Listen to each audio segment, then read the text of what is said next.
بسم اللہ الرحمن الرحیم۔ ہمارا تعلق ایک پہاڑی قبیلے سے تھا جہاں کے رسم و رواج بڑے سخت تھے۔ والد کی وفات کے بعد ہماری زندگی کبھی بھی خوشگوار نہیں تھی۔ پہلے بابا کی وفات، پھر میری امی نے ساتھ چھوڑ دیا، لیکن جو میرے ساتھ جنگل کے بابو جی نے کیا، اس نے تو مجھ سے میری روح چھین لی۔ بابا کی وفات کے بعد میرے چاچا نے ہمیں اپنی تحویل میں لے لیا کہ اب وہی ہمارے سرپرست تھے۔ ان دنوں میں 14 سال کی تھی۔ میری امی میں بیوگی کا دکھ سہنے کی ہمت نہ تھی۔ وہ اپنے شوہر کی جدائی کا غم بھلا نہیں پائی تھیں۔ رفتہ رفتہ خود سے غافل رہنے لگیں۔ ہفتوں ہاتھ منہ دھونا اور کپڑے تک بدلنا یاد نہ رہتے تھے۔ کئی دن کھانا نہیں کھاتیں، نہ پانی پیتیں، بس اکیلے میں بیٹھ کر خود سے باتیں کرتی رہتی تھیں۔ ایک روز بغیر بتائے گھر سے نکل گئیں اور پہاڑی پر چڑھنے لگیں جہاں چشمہ تھا اور وہاں لڑکیاں پانی بھرنے جاتی تھیں۔ چشمے پر امی کا پیر پھسل گیا اور وہ لڑکتی ہوئی کھائی میں جا گریں۔ اس وقت ہمارے محلے کی 2 لڑکیاں مشکیزیں بھر کر گھر کو لوٹ رہی تھیں۔ انہوں نے میری امی کو گرتے دیکھ لیا تھا۔ وہ اپنے مشکیزیں وہیں پھینک کر دوڑتی ہوئی گھر کو آئیں اور دادی کو اطلاع دی کہ آپ کی بہو کھائی میں گر گئی ہے۔ چچا اور ان کا بیٹا وسیع کام کے سلسلے میں شہر گئے ہوئے تھے۔ دادی نے قریبی رشتہ داروں کو خبر کی اور وہ میری امی کا حال معلوم کرنے کھائی کی طرف نکل گئے۔ دادی امی کے لیے ازحد پریشانی تھیں۔ ان دنوں فون عام نہیں تھے اور میرے چچا ہم کو بتا کر بھی نہیں جاتے تھے کہ کون سے علاقے کی طرف جا رہے ہیں، کیونکہ وہ اپنے کاروباری مسئلوں کو مردوں کا مسئلہ سمجھتے تھے۔ ہمارا ان سے رابطہ ممکن نہ تھا۔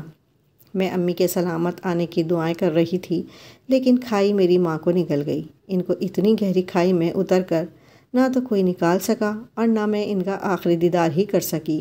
جب چاچا اور وسیع واپس آئے، اس واقعے کو ہوئے کچھ روز گزر چکے تھے۔ میرا رو رو کر برا حال تھا۔ چاچا نے رسوں کی مدد سے بڑی دقتوں سے کچھ لوگوں کو کھائی میں اتارا، لیکن انہوں نے دور سے ہی دیکھ لیا تھا کہ میری امی کا جست خاکی سلامت نہ رہا تھا۔ پہاڑی جانوروں نے ان کے تن مردہ کو کھا لیا تھا۔ امی تو فارغت دے گئیں۔ اب میں بوڑھی دادی کی گود میں سر رکھ کر سسکتی رہتی تھی۔ وہ مجھ کو ماں جیسا پیار کرتی تھیں۔ وسیع کو بھی سمجھاتی تھیں کہ ان دنوں مجھ کو بالکل تنگ نہ کرے۔ وہ جب بھی مجھ سے کوئی کام کروانے کی کوشش کرتا، میں تنگ ہو جاتی۔ جی نہ چاہتا کوئی کام کروں، وہ مجھے ستانے لگتا۔ تب دادی اس کو مارنے کو لکڑی اٹھا لیتی۔ مجھے اپنا یہ چچازاد بالکل بھی پسند نہیں تھا، کیونکہ اس کو ہر کسی پر حکم چلانے کی عادت تھی۔ اس کی ماں بھی بچپن میں فوت ہو گئی تھی۔ دادی نے ہی اس کو پالا تھا۔ وہ اس پر شکرے کی طرح نظر رکھتی تھیں، تبھی وہ زیادہ تر گھر سے باہر ہی رہتا تھا۔ مجھ کو دادی کبھی محلے کی لڑکیوں کے ساتھ باہر جانے سے نہیں روکتی تھیں، کیونکہ جہاں ہم رہتے تھے وہاں باہر کے مرد نہیں آتے تھے۔ بکریاں چرانا، پانی لانا اور ایندھن کے لیے لکڑیاں اکٹھی کرنا ہماری ذمہ داری ہوتی تھی۔ جن پہاڑوں پر ہم لکڑیاں اکٹھی کرتی تھیں، وہاں کا ایک محافظ ہماری طاق میں رہتا تھا، کیونکہ کچھ لڑکیاں گری ہوئی لکڑیاں اکٹھی کرنے کے بجائے جنگل کی جھاڑیاں توڑ کر گٹھے بنا لیتی تھیں، جبکہ یہاں درختوں کو کاٹ کر لکڑیاں اکٹھی کرنا منع تھا۔ البتہ گری ہوئی ٹہنیوں کو اکٹھا کرنے پر محافظ کچھ نہیں کہتے تھے۔ ایک دن ہماری پڑوسن لڑکی فیروزہ نے کچھ لڑکیاں چن کر گٹھا بنایا اور ایک جگہ رکھ دیا۔ اس کے دل میں لالچ آ گیا۔ عصر کا وقت تھا۔ وہ سمجھی کہ محافظ اب نماز کو چلا گیا ہوگا۔ جنگل کا محافظ تو چلا گیا تھا، لیکن ان کا افسر اتفاق سے گشت پر نکلا ہوا تھا۔ جب اس نے اوپر والی پہاڑی سے لڑکی کو جھاڑی کا ستیہ ناش کرتے دیکھا تو جلدی نیچے اترنے لگا اور اس نے آواز بھی لگائی۔ آواز سن کر فیروزہ کے ہاتھ پاؤں پھول گئے۔ وہ لکڑیوں کا گٹھا چھوڑ کر سرپٹ بھاگی اور جنگل میں ایک جانب سے نکل گئی۔ اب اس کو تلاش کرنا مشکل تھا، لیکن میں قریب ہی لکڑیاں چن رہی تھی۔ بھاگ نہ سکی، کیونکہ میرے سر پر لکڑیوں کا گٹھا تھا۔ میں نے شاخیں نہیں توڑی تھیں، لہٰذا میں اپنی چنی ہوئی لکڑیوں کو پھینک کر بھاگنا نہیں چاہتی تھی، نہ ورنہ میری دن بھر کی محنت ضائع ہو جاتی۔ جب میں نے دیکھا کہ افسر، جس کو محافظ بابو جی کہتے تھے، تیزی سے میری جانب آ رہا ہے تو میں ڈر گئی۔ سب لڑکیاں سرکاری جنگل کی حدود سے باہر بھاگ کر گھروں کی جانب نکل گئی تھیں، لیکن میں پیچھے رہ گئی تھی۔ میں نے بھی بھاگنا بہتر جانا، تبھی میرا پاؤں ایک پتھر سے ٹکرا گیا اور میں دھڑام سے گر گئی۔ ایک لمحے کے لیے تو مجھے ہوش بھی نہ رہا کہ کیا ہوا ہے۔ آنکھوں کے آگے اندھیرا چھا گیا اور میں حواس جاتے رہے۔ اچانک ہی محسوس ہوا کہ کسی نے مجھے تھام لیا ہے۔ میں نے خود حواس مجتمع کر کے دیکھا تو وہ جنگل کا افسر بابو تھا۔